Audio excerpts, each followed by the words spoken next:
Dithering About has become a bit of a friend of mine, a little kind of semi-series, and I apologise in advance for the shakiness of the VR footage that you're about to see, especially in the very early stages of capturing. I was a bit disoriented because I just started the game again after a crash. I wasn't quite sure what state the car was going to be in. The game was I was halfway through a job.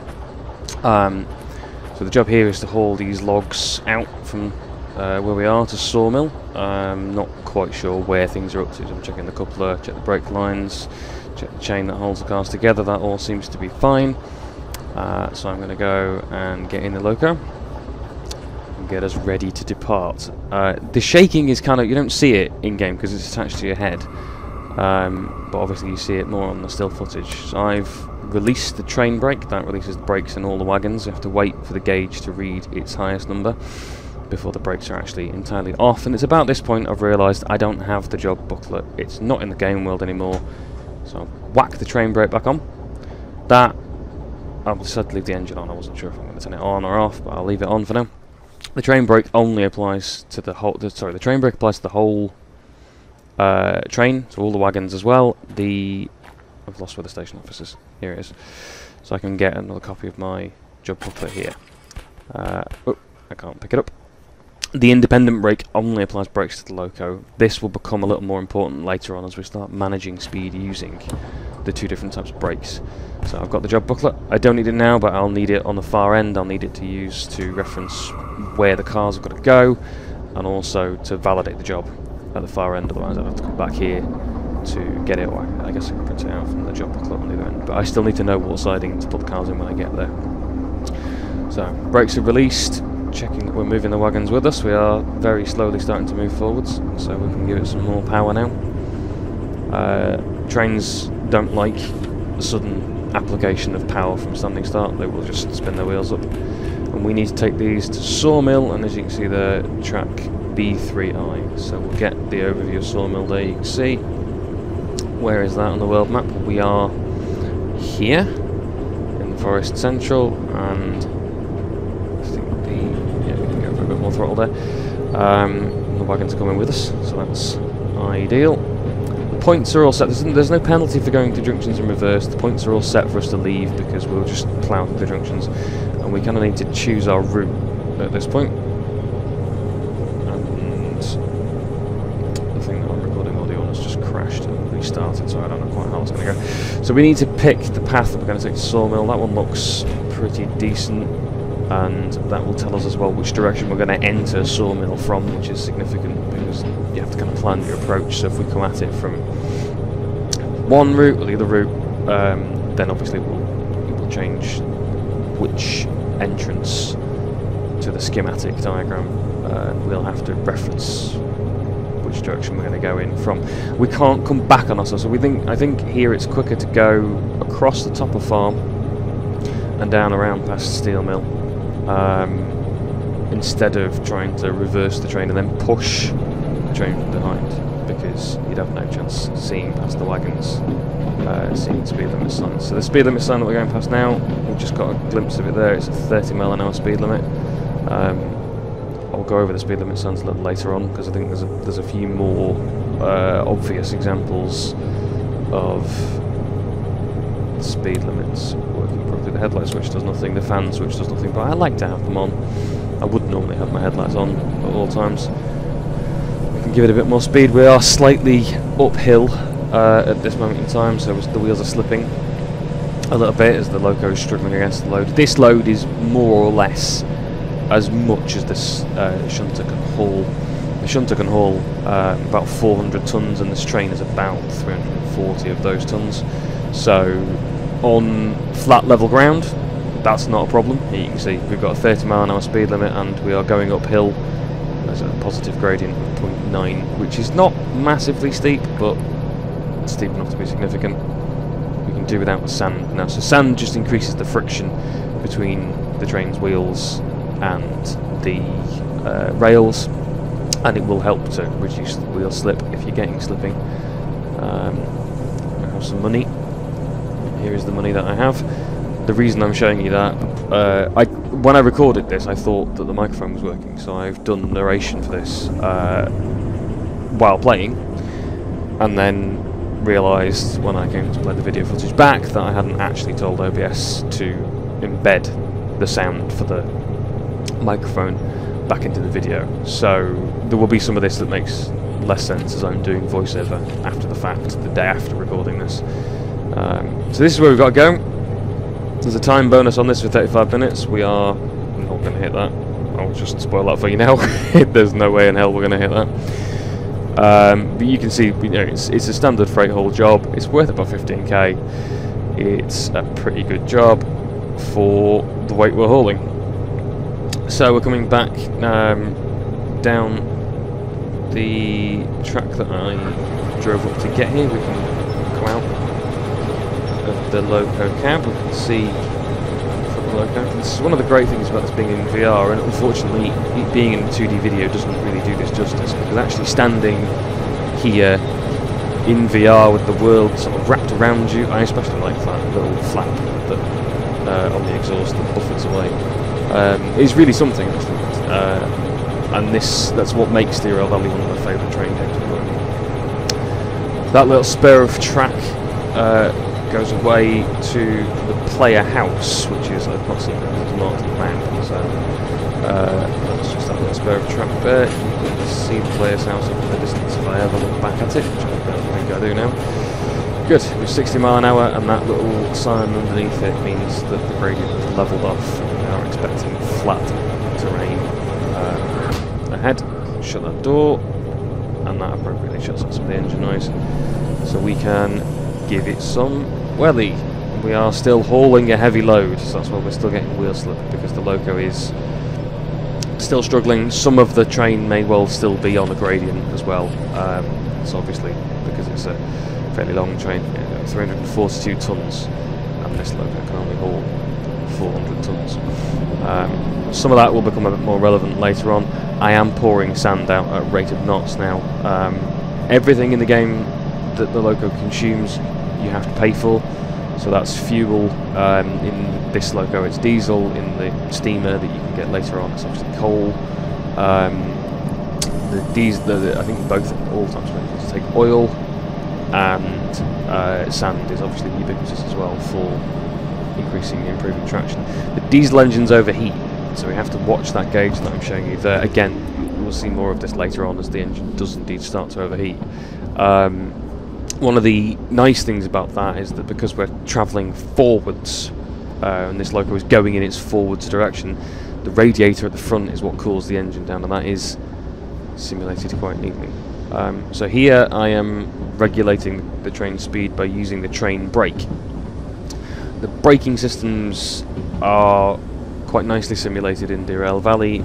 Train brakes, at least these train brakes, use pneumatic systems, so they use compressed air. The diesel loco is driving an air compressor that, when you release the brakes, pumps air into the wagons. So the brakes are released when they're fully pressurised, and you have to wait for each of the wagons to fully pressurise before the brakes will release. And the reason that it works in that way, and they don't release when the pressure is lost, is so that they fail in the applied state. So if the brakes fail, if you leave the brake line open, you'll not be able to go anywhere, because the train brakes will be applied. The independent brake there that I've just shown is the same sort of system. It's still a pneumatic braking system, but as I said before, that only applies to the locomotive, so you don't have to wait anywhere near as long for those brakes to release. So as you can see there, I've applied the train brake very slightly, and that's because I'm now going downhill and I have to manage the speed because the limit's now dropped to 40. It's very shaky at this point. I don't really quite know why, but this footage is captured not straight from the VR headset, but it's captured from the desktop view of the game as I was in the VR headset, and that may be partly why. So I'll tinker with how I capture VR gameplay in the future. I'm coming back through that junction now. You can see I've released the brakes. We can open it up a little more now because the speed limit has risen to 90. So we'll give it some more throttle. And it's kind of, this is kind of the main kind of gameplay loop. Obviously, you're driving a train. It's one of 3 locomotive types at the moment. This is the only one that I have unlocked. I don't have a license for the other 2 types, which again will come in handy, as you will see shortly. So I've chosen my path, I've planned my route out, I know how I'm going to approach the station that these logs are destined for, and I know which direction I'm going to come in at, so that is helpful, and it's kind of the path that I could take. At this point I could reverse the train back, and we could come back through the junction at farm and down that track in the other direction, but you'll not be able to see anything. So if I was driving the train that way, I wouldn't be able to see the speed limits coming at me, because I'm facing the wrong direction and I'm at the back of the train, which is just not a helpful situation that anyone wants to be in. So at this set of junctions, we want to turn right. Switches are not pointed in that direction. You can see from the distance the line at the top of that switch indicates which direction it will go in. Put it back on my belt instead of lobbing it on the floor. So you can see now that I've changed that switch to point to the right, which is the way we want to go. Very, very shaky again.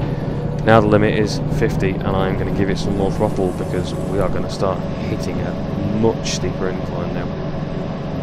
You have to watch engine overheating much more closely on the inclines. The loco obviously is putting more work in to get hauling up the hill, and it only has so much it can give before it wants to brake. You have to stop and let the engine cool down. Even with the sand, at the moment, I can't put that much throttle on because there's just not enough traction.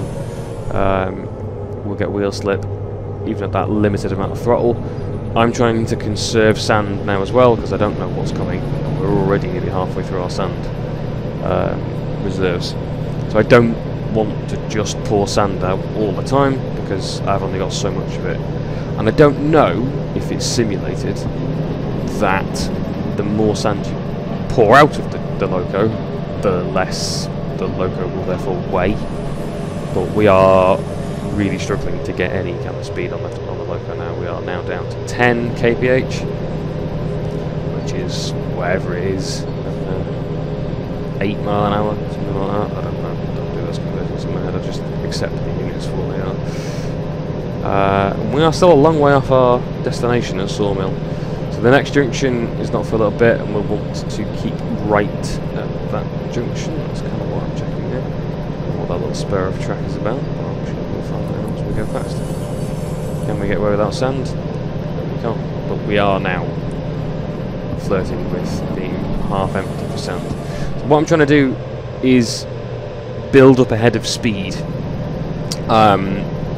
And generally, you can get up a hill if you have enough momentum to get there, but we are already starting to get towards 90 degrees C on the temperature gauge, which is the first kind of warning that you'll get for overheating. And we are struggling to maintain 10 kph at this point. I'm looking down the line to see what the next speed restriction and gradient is likely to be. I can teleport ahead and have a little look. That's a 1.3 and an 80 km/h speed limit. One of the other nice things about Derail Valley, you can just hop out of the train and have a look at it come past. So here's my train, going very slowly. It's quite scenic, it's quite nice. Again, you know, the scale of these things, the video doesn't really do justice, but these are, when you're in VR, you are dwarfed by the train, as you would be in real life, dwarfed by a train. So there's all my wagons, and you can teleport onto any of these wagons as well. You can have a hitch a ride. Here we go. I'm now on a log wagon that's carrying some logs.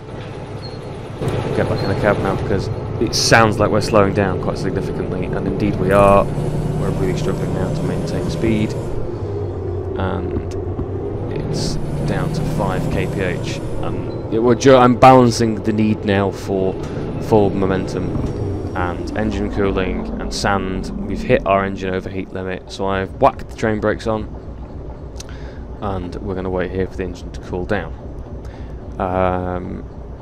One thing to check when doing this, if you do this, is you don't want to start rolling backwards, so checking for relative movement is always important.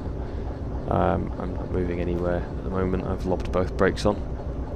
So while we wait for the loco to cool down, what am I going to do? I'm going to have a little look at the couplers again on this loco, and we'll have a look further down the loco as well. So nice big bogies, nice big massive log wagons. The scale, again, I can't say it often enough, but the scale when you're in VR is significant. You kind of get a bit of an impression of it here, but you know, trains are big things, and it's one of the crowning features of VR is that it does just put you right in the game. So this coupler type is chain and screw, I believe it's called. It is a realistic-ish type of coupler. You've got the pneumatic air line there, the brakes, and one of the things you can do with this system, as I said before, the wagon brakes release when they're fully charged. So if the loco is pushing air into them, you can see there, that's the multiple unit cable. I don't have a license for that yet, so I can't use it. If the brakes are released and you've got all that air in the wagon brakes, you can close the valve, separate the loco from the valve, and you can leave the wagon with its brakes released, and then you can decouple from it, give it a shove in the right direction, and it'll roll. And they do this in real life. It's called kicking, and they use it in hump yards and gravity yards to quite good effect. And then of course when you've got wagons where you want them, you can just open the release valve and let the air out the brakes, and they will apply. So the engine is nice and cool. So now I'm going to release the train brake. I don't want to start pumping throttle on just yet, because what I'll end up doing is just pouring energy into the brakes and starting to overheat the engine ahead of time. The difficulty is that the weight behind the loco is enough to overcome the loco's brakes, and we are going to start to very slowly slide backwards, which is not ideal. So now, even though the train brake is on, the loco brake is on, the train brake is off, the independent brake is on, I am starting the throttle ahead of time. It's a bit like a hill start in a car, especially for those of you that drive manual transmissions. It's more common here in the UK. You have to balance the car on the handbrake and the foot brake, as well as applying power in a smooth and steady manner to kind of get going without rolling backwards too much. Put the sand in, need more power. Can we get going? Just barely. Look at that, it is crawling, and we've already added a significant amount to our engine overheat limit. The important thing about wheel slip as well, you can't just grin and bear it. Wheel slip robs you of speed, because while your wheels are slipping, the weight of what's pulling you backwards can just pull you backwards, so it's actually stealing your way speed. I'm not going to build any speed up while the wheels are slipping, so I can't just grin and bear it. This sequence takes a lot longer than it should. I hadn't really realised that this hill was this steep, because I haven't been up here before, or at least not since Overhauled. I don't think I'd actually been on this pistol tram before. So to realise that this load was too much really for this loco, it doesn't happen until a little bit later on, actually. We are hopefully going to get to the top of this hill. Now I managed to get it up to 10 kph, so things are looking a little better, and I can start to manage how much sand I've got left, because you can see already, like, we're not even halfway there, and we've used 2/3 of the sand that we've got. And once you're out, you're out.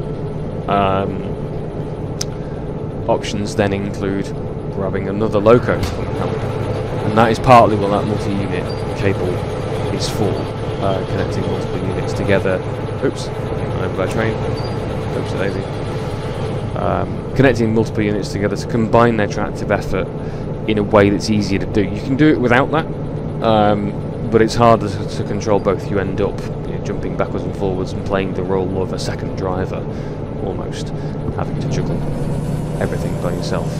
Still not able to get away without sand, but I want some momentum here.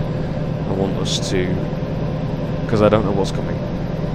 I don't know whether it's another sharper incline coming. I don't know whether this is my last opportunity to gain any speed. And really what I perhaps should have done here was to scout the line ahead a little bit and see what kind of gradients were coming. But I didn't do that. So you can see here again, I'm already approaching the overheat limit, the first stage of overheat limit, bouncing off the need for sand. That little sign says we're 0.2 miles away from a junction. Oh, 0.2 kilometres, I guess. I should remember which unit the game uses, but it's kph, so I guess it's probably kilometres. We want to keep right at this junction, from what I can recall. So grab my switch radio. A very useful and important multi-purpose radio. Come on to that again in a sec. So, switches here is currently set to the right direction. You can't really see it because again the camera work is pretty shaky. But you can see from a long way off the kind of red block at the top with the line that kind of angles in the direction that that switch is set to. So if it's leaning to the right, then that's the direction you'll go, and that's which way we want to go. Obviously you can see the speed limit on the diverging track is 70, the speed limit on this track is 80, and that's a plus 2.3 gradient. I don't know if you call that. So we really struggled to get up a plus 2 gradient, and that 0.3 is significant, because we're going to get stuck. Alright, that's what's going to happen in a minute. This thing's going to get stuck. I'm running out of headroom in terms of the temperature, I'm running out of sand, I'm running out of speed. If it was a steam loco I could say I'm running out of steam, but it's a diesel loco. I've actually not too bad for diesel, but I'm nearly half gone. And this thing, like, again, you have to pay for your own maintenance, and the longer you spend in an overheat window like this, the more wear that applies to the engine.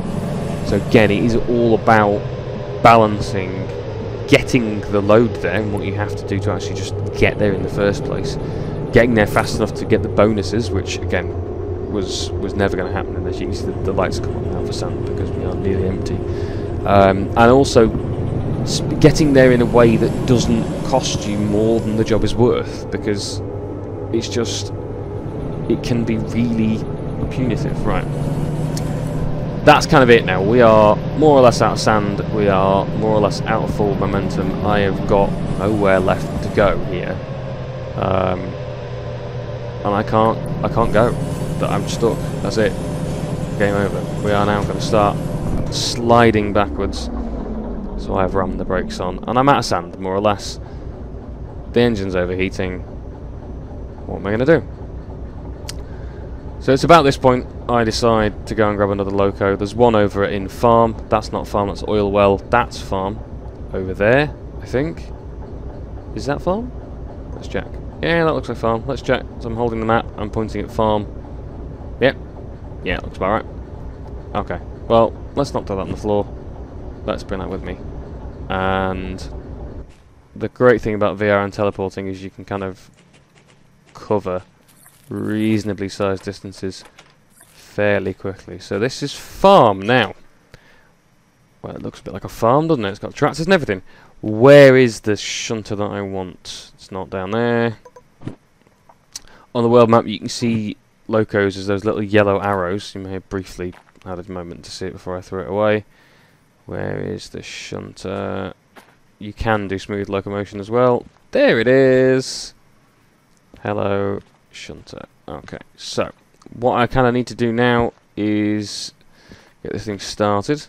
This is going to be my little rescue shunter. So, fuse on, fuse on, fuse on. Oh, on. Engine start. Cab lights on. Useless switch. And useless switch also on. So, where am I? I'm at farm. So, to get out of here, again, we're going to go backwards, which is fine. And also, every switch that we set to get where we were in the other loco is going to be set behind us still. We don't really need to change any switches on the way out, because we're going to hit the switches from the other direction, and there's no penalty for doing that. In some games that'll derail you. I think in real life it's not the best plan. But in this game, they reset in the direction that you hit them in, so that's kind of not a problem.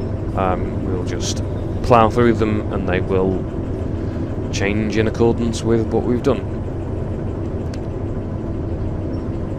So it's just then a case of, and we can really apply on some speed with this thing, because it's just the loco.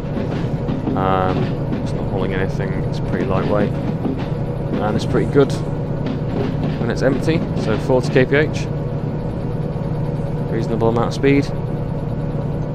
We'll find our train in no time.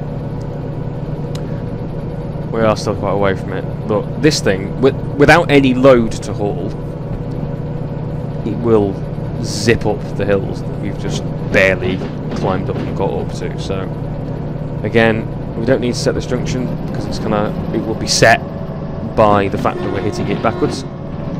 Beep beep. Let's give us some proper welly. It's a 60mph speed limit, so why not? We've got headroom. I'll do it then. Thank you. Conform. And we can just coast. The vast majority of time, if you can get away with it, is spent without the throttle on, costing you less fuel. The train has got a lot of momentum behind it. It will just roll, and it will roll for a long, long way. So that's really helpful. We've already set this junction. The last time we came past it, I have looked at it and visually verified that it's going to take us where we need to go, so I don't need to worry about it.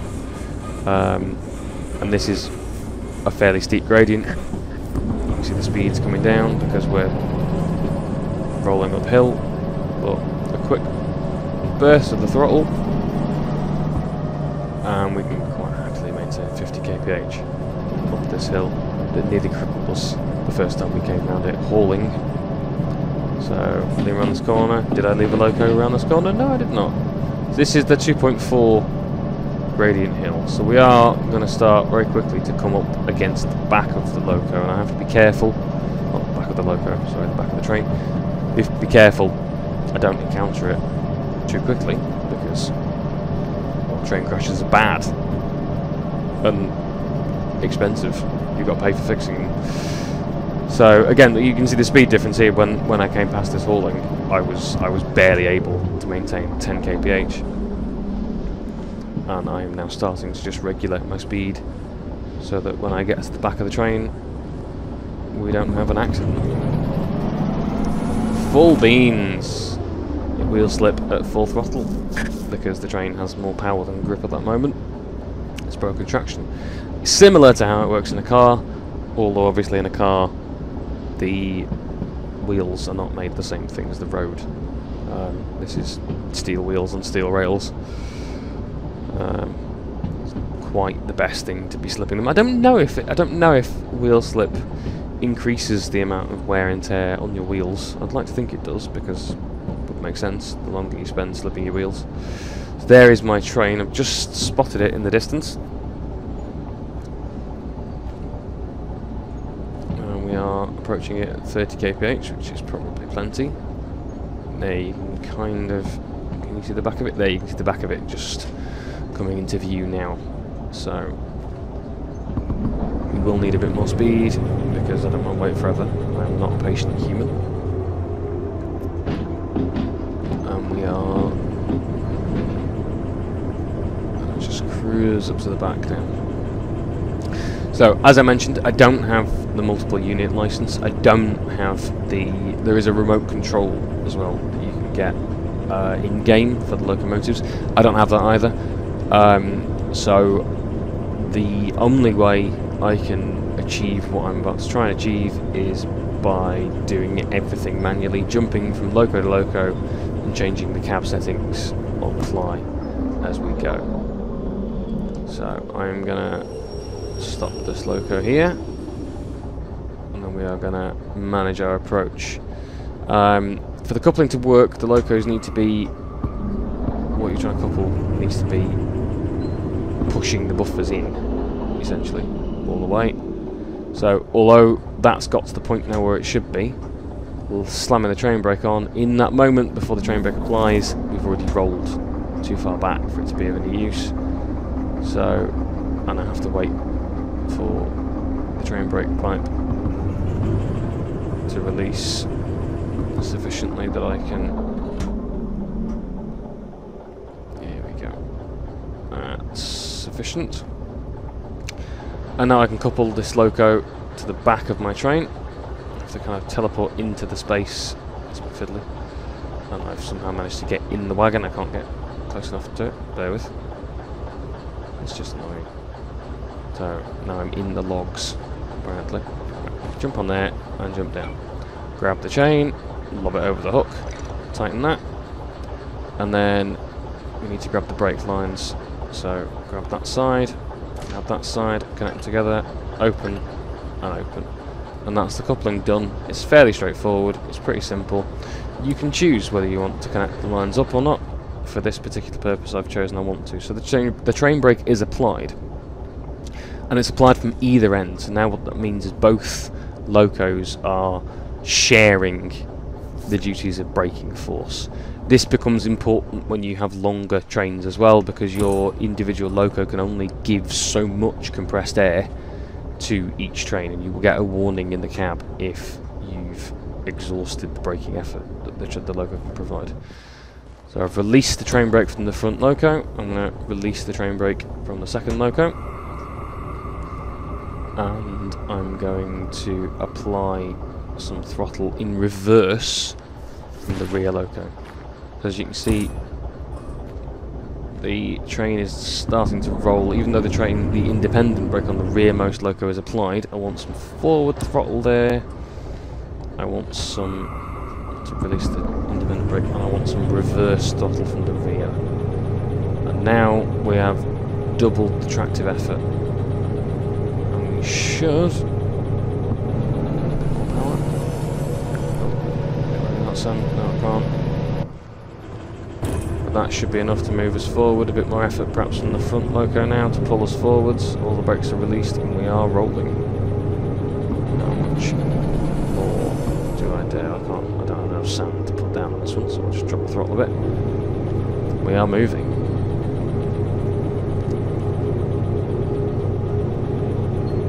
The combined tractive effort has got us over the hump, and we are now rolling along at 10 kph. Come back, train. Where have you gone? Oh. No, quick, back. I wanted to get in that loco. So, turn the sand off now. Just bring the power down so we're not spending as much on sand. I think the gradient has reduced a little bit as well, so it's helpful. And we are doing 20 kph, which is pretty decent. So, we are a little way away still from where we wanted to be. Lost my world map, so we'll go back. We've been at this for half an hour already, and we're still not that far along the path. And I'm almost out of sand in this loco, so that's not great, really.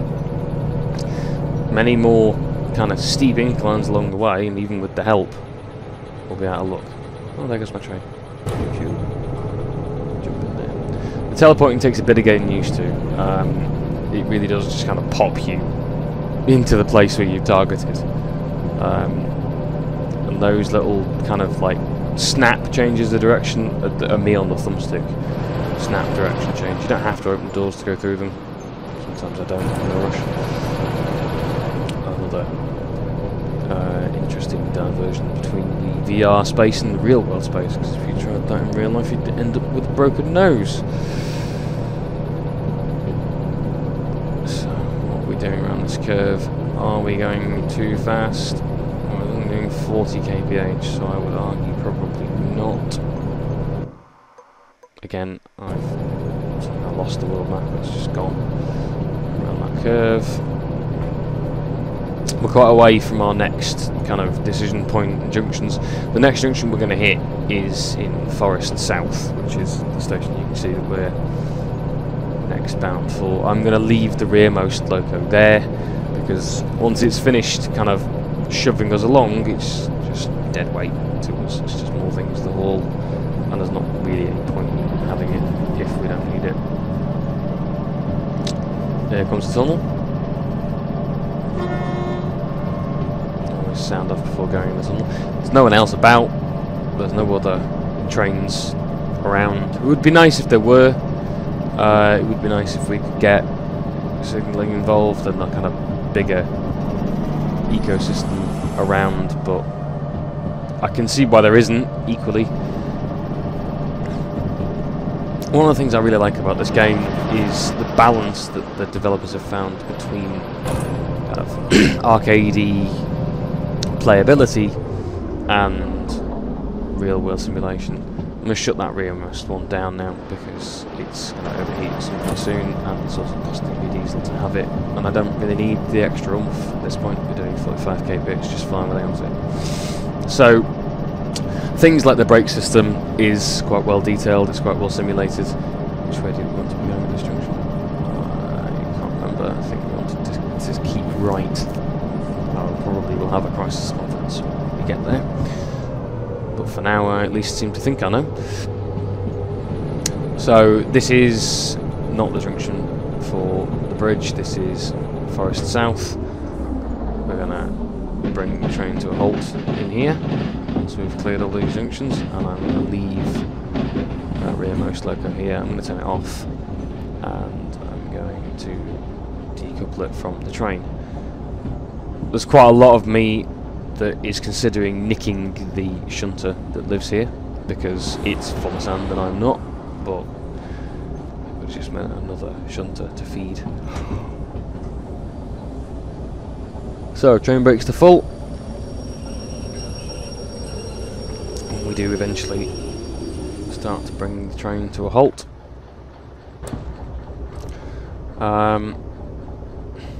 And we will put the independent brake on here because I'm about to decouple this loco, turn its engine off and leave the switches off and its reverser in neutral. It's important to apply the brakes when you're doing any kind of coupling operation because suddenly changing the braking system can be dangerous. So closing the brake lines before we open the pipe is also a good habit to get into, because if you want to leave the brakes open, then you need to have the valves closed before doing that. So, train brake released. We don't need to mess with the reverser because this one is going to go forward, and we just have to now wait for brakes to release. As you can see, even with the throttle on, the brakes just do take a moment to charge.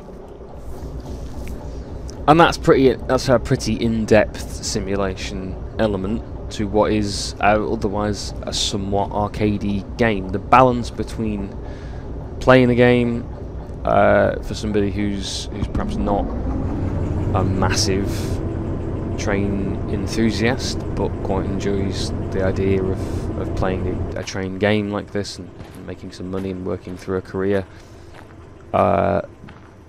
Yeah, it's kind of there. I'm verifying here that we have let go of the loco that we left behind. But equally, there's enough to keep a train enthusiast like myself reasonably happy. I appreciate there are always more in-depth things you can simulate, but for the moment, it's a pretty good balance, I find. It's very playable, it's very enjoyable to play. And there are other simulators that exist that will simulate trains more accurately or more fully, should the need arise to play those more in-depth simulators instead. Why it's so shaky. There's a nice turntable there. Turntables are a feature I probably will show off in another video, actually, because they're quite cool in themselves. There's no service yard here, so it's interesting that they have a turntable, but I guess, you know, things still need to be turned around. And as I said, I had briefly considered nicking the shunter that lives here, but I'm not going to. So we're going downhill now. It's a minus 1.8 gradient. It's important to bear in mind. And the context of what you do changes considerably now, because instead of managing speed by leaning off the throttle and balancing out whether the engine's going to overheat for the power we're putting in, or the sand that we're using. Now it's about managing speed using the brakes, and which brakes we use is important. So I'm going to apply some independent brake here because I just want to slow things down a little bit. And the physics of that vary interestingly, because obviously the braking force that you're applying is only at one end. Making sure that the switch is set in the correct direction, which it is. To keep right at these junctions. What I was showing earlier on is that the junction that we've just been past leads to the track that you can see across the valley.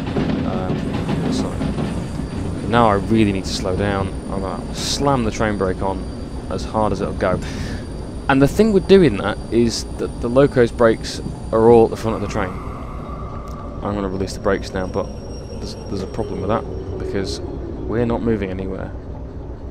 We've come to a complete stop. What I've done is I've applied the independent brake and completely locked the loco's wheels from moving.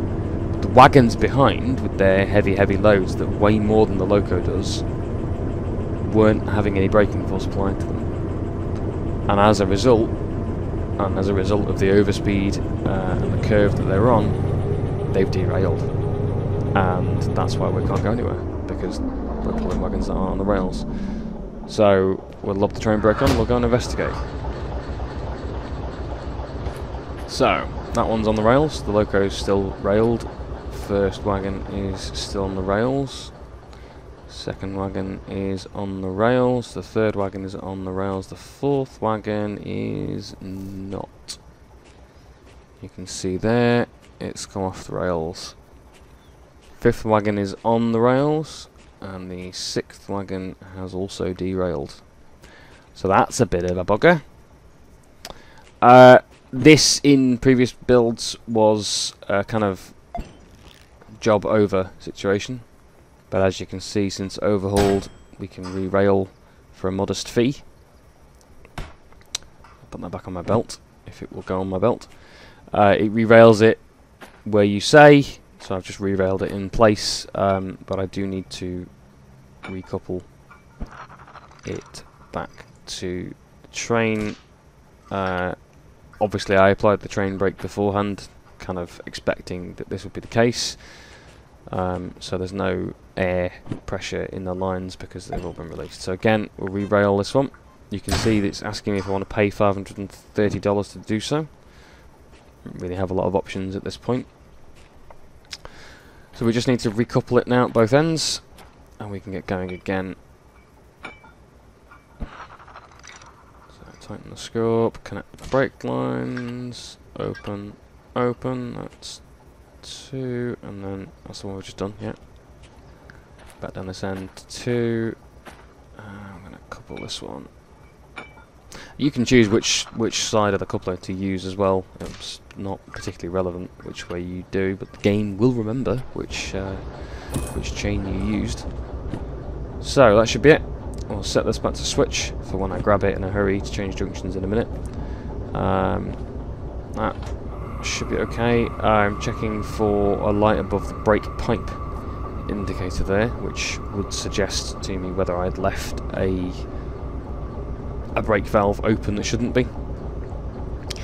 That looks like all the wagons are now ready to roll, and we should be good to go. And with the brakes released, we should start rolling. It's hard to tell because I won't stop moving my head.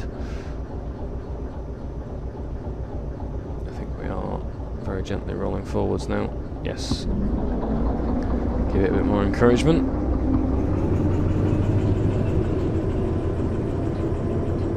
The limit here is 30. So I was going too fast anyway, but there is a peril to just using the independent brake to completely slow down. You can use it a little bit to screw off some speed, but really I should have been using the train brake there, and that is why I derailed 2 of my wagons.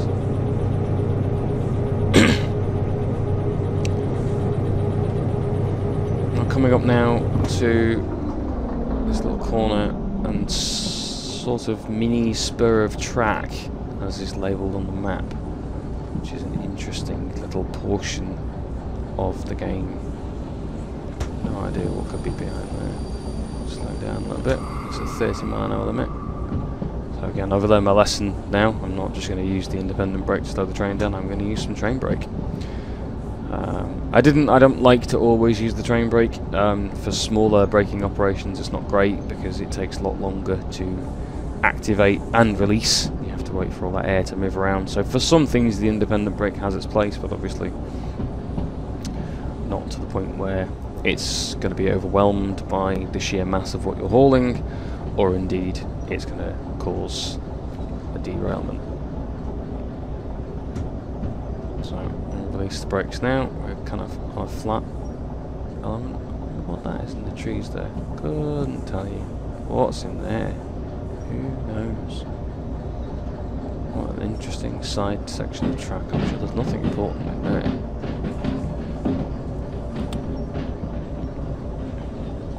So, limit's got up to 70, now descending downhill. I may speed through this last section and just speed up a little bit to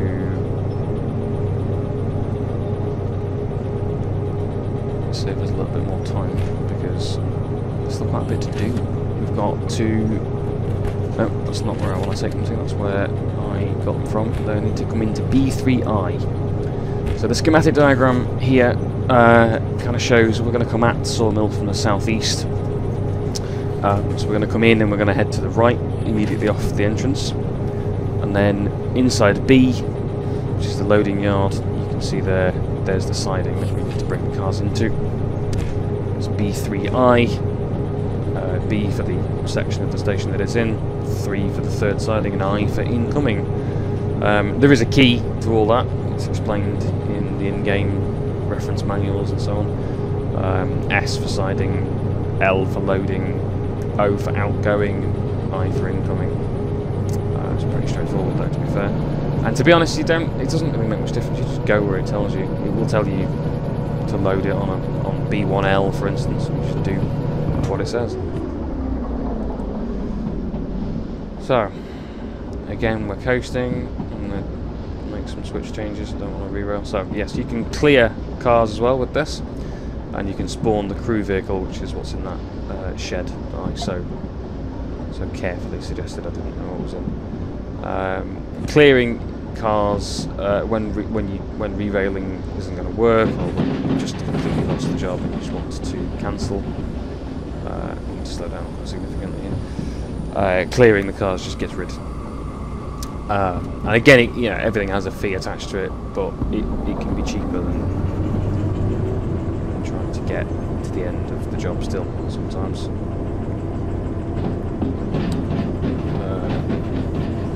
We'll go through fees in a bit as well, because I can't remember. I think re-railing takes it off you straight away. It's one of the only transactions that does that. It doesn't require you to submit your wallet and pay cash, essentially, which is interesting. Beep beep.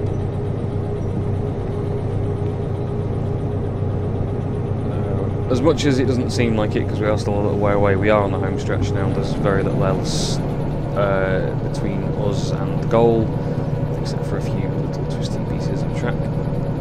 So we'll speed the video up at this point and slow it down again when we come to Sawmill.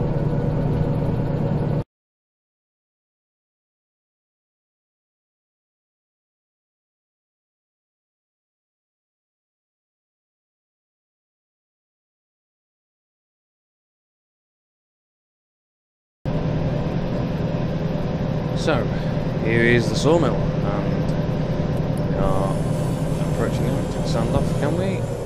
Throttle down a bit. Sand is a precious resource, and we have very little of it. So, we can tell from the schematic that we need to go to the right of this first switch. That's shown on the overview diagram there, to get to the yard that we want to get to. It's of course Yard B. Separate page, the next page of the schematic layout, to see which particular siding within there to go to. We know obviously see earlier it's B31. But the schematic diagram also tells us, although it's not a perfect match for the physical layout of the station, it tells us where to go with each switch. So for the loading yard, you can see there you need to keep to the right of the first 2 switches, and then left on the 3rd one. So right on that 2nd one, and then left of that 3rd. All we need to do now is bring the train into this siding. So this is indeed B3I, if I get my head to see the sign there. And just let it coast in. We don't need to unload them, so this is the end of the job. Once this is finished, we just need to bring them in. What will happen is that later on, over in the station office, which is over there somewhere, a separate shunting job will be generated for future work, which will be about taking these wagons to a different track, unloading them and splitting them up. So we're all now on this track, all the cars are on the track. That means that we can stop the train using the train brake, and we do need to decouple the loco, so I always like to put the independent brake on as well so that the loco doesn't want to move. It won't anyway with the train brake on, but there's nothing like the complete braking system. So we will disconnect the brake hose first, accidentally, because onto the chain and it just came off. It doesn't really matter, because the train brake's on anyway. I always like to move a little forward just with the loco once we've decoupled, kind of just to say that this loco is not coupled to these cars, and remove any confusion that I might have in future when I come here and see that this loco is attached to those cars. And that's it. Grab the job booklet. We've turned the engine off. Cutting the fuses obviously just kills the engine as well. So all we need to do now is carry this job booklet into the station office and go and get it validated, and let's see how well we did. Let's whack it in there. And the job is indeed complete. We were 20 minutes off the bonus payment. That's not much of a surprise given how much of an ordeal it was to get here. So we got the base payment of $10,553. Let's just hold that there for a sec while I grab my wallet and put the money in. Ka-ching. And we can get a more detailed summary of what happens. So you can see there each individual event gets its own time.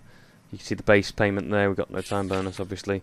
This is where you would perhaps get a summary of any damage, damage to the Derail property or damage to the environment, if you get things badly wronged. But we haven't done any of that, so that's good. So, a quick mention about fees. Fees were introduced with Overhauled. Again, they've been in the game for quite a while now. You have insurance, so even though you're racking up all these fees, you only have to pay a subset of them, and that increases every time you buy a license. So even though the fees that we've incurred for L045, which is the loco that we started with, and L091, which is our little helper loco, add up to more than what we'd need to pay insurance, we only need to pay the co-pay of $16,311. What actually are we paying for?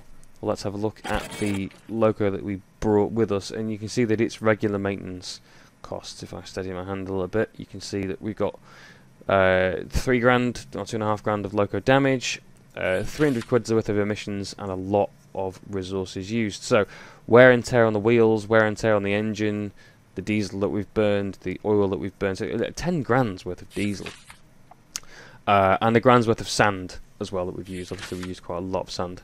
What you may notice though is that this is ×2 for a service fee. So we are paying over the odds to get this serviced automatically. I'm going to hang on to that, and we'll go and get the loco serviced manually. This only makes sense once you have gained enough licenses for it to mean that your copay is higher than the cost of servicing the loco automatically. Copay at the very start is $100. There's no service yard here, so what I'm going to do is I'm going to take the loco over to City Southwest and we'll get it serviced there. I'm going to cut the travel time out. There's nothing eventful in between the two stations. It's important to understand that not every station has the right kind of service yard for your loco as well. Some places only have a steam service, some only have a diesel service, and some, like this station, don't have any service yard, and you'll have to take it and go and get it serviced So we'll go and do that shortly. Okay, we are on approach to City Southwest. Got the overview up so I can see where the service is. So it looks like we want to kind of just keep going straight down to the end. You can see the shop in the distance there. It's that tiny little blue building. I'll peek in there in a minute and see what's there. So you can see the service yard there is just the little kind of teal coloured blob. It's just next to siding 3S, or just underneath siding 3S. And they actually come off the same spur, so we need to change this next switch here to the left, and then that's kind of it. No, there's that. Yeah, this next switch as well I think needs changing so that we stay on the service line. There it is there, just in front of us. So if we lob the train brake on now, we are indeed at the service yard. So let's stop the engine. Turn the fuses off.